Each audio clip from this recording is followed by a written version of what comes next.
What's going on, YouTube?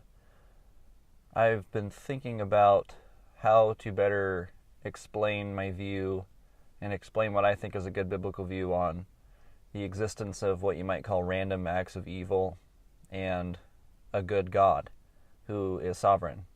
I believe those things do exist at the same time. The reason I say that is because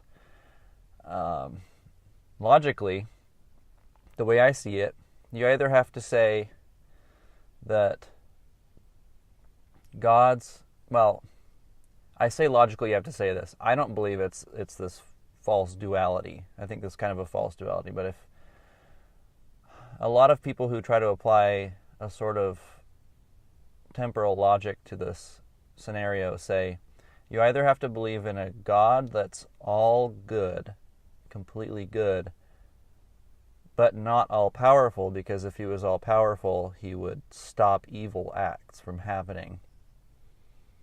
Or you have to have a God who is all-powerful, but he's not all good because he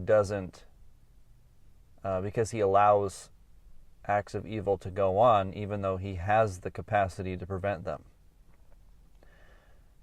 I don't think that those two avenues answer all the questions. Those aren't sufficient. The way I see it is that you have to look at the whole arc of the redemptive story of mankind. You have to look at the whole picture. Sure, each evil act is horrendous and is, like a school shooting. It's just terrible, and it breaks God's heart. I really believe that. And the question is answered in a couple of different ways. Number one is the final judgment, is that God has created a universe in which he is just, and he has permitted, is a good word, permitted people and spiritual forces to enact what you call evil in the world as part of his story of redemption, to where he redeems some who are evil. The truth is that we're all evil. We all have the capacity for evil. We're all sinful. We all fall short of the glory of God. It's only by the grace of God that we don't all become Hitler. He has permitted evil to exist, number one, for his redemptive story to be told. In order to redeem, that's who he is. That's who he wanted to portray himself as. In order to redeem, there has to be something to redeem.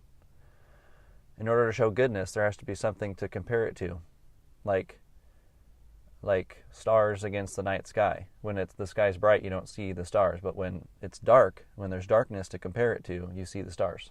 That's kind of a colloquial analogy, but I think it holds up. There's texts like Romans 9 that talk about this sort of thing. So number one is the redemptive quality that God chose to show in himself, really to show his goodness as compared to the evil of man and of the devil and of his ilk. Secondly is the final judgment, that at the end of the age, he will show himself right and just by forever casting away all of those who have not followed him. And every single sin will go punished. There won't be any that go unpunished. And at that time, God will show himself a just and good arbiter. When a human exercises anger or wrath or justice, it's very rare that or probably never, that it's perfectly applied without a sort of bent toward your own gain or your own emotions. But when God is just and wrathful, it's always completely good, always completely right. So when he casts a sinner into hell forever, it's right. And that's really hard to say, but it's true. And yes, I do believe that God knew from the beginning that the world that he created would have these things in it, like school shootings. The fact that he didn't prevent it, I think, is not at a detriment to his goodness, but it's more of a it's more that he elected that those things would exist so that he could tell the full story of who he is. Throughout all of the existence of the universe, the things have to be taken into perspective. And I know that's really hard to say. It's a really terrible thing to say, really.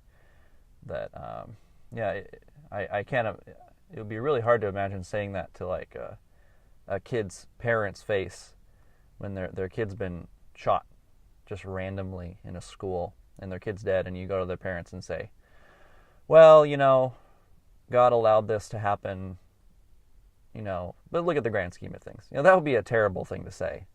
And I don't think that would be a good thing to say to somebody in that circumstance. But I don't think it's wrong either. There's plenty of things that in certain circumstances you shouldn't say, to not grieve people, to not cause them undue stress.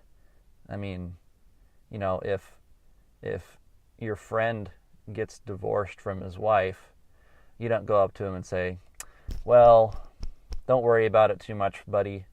50% of men who've had divorces have increased happiness over the next 3 years. You might be able to quote some fact. Maybe it's a fact. It's a true thing. You're not saying something false, but that's just not the right thing to say. It's not the right thing to say. But I will always defend the goodness of God, number one, and the sovereignty of God, number two. Those two things must always be true. There's never a time when they're not true. Acts committed by people that are evil do not make either of those things untrue. I don't understand exactly how it all works. Otherwise, I'd probably be God. If God was something that I could wrap my head around, he wouldn't be a very big God now, would he? I'm sure if you've watched my videos, you know just how quite large my mind is. If I could fit God in my mind, it wouldn't be a very big God. So anyway, let me know what you think. I'll talk to you soon.